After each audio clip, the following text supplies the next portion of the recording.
Hello, welcome back to Dagbani 101. And today I'm just going to focus on greetings.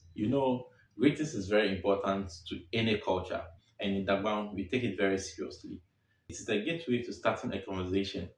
If you meet anyone, you have to greet first. You might even be ignored if you don't greet before starting a conversation. So today, we are just going to focus on the time-based greeting. That's morning, afternoon, and evening. It is very simple to greet in Dagbani. And these are in the morning when you see anyone, we say Dasiba, Dasiba, and the response is Nna. In the afternoon, we greet Antire, Antire, and the response is Nna. In the evening, we greet Aniwula, Aniwula, and the response is Nna. These are the time-based greeting in Dagbani. So if you learn something new, when you meet any Dagbana, this is how you are supposed to greet the person. Good morning is Dasiba. Antire is good afternoon. Aniwula is good evening. Aniwula is good evening. And all of them, the response is the same, as simple as na, na.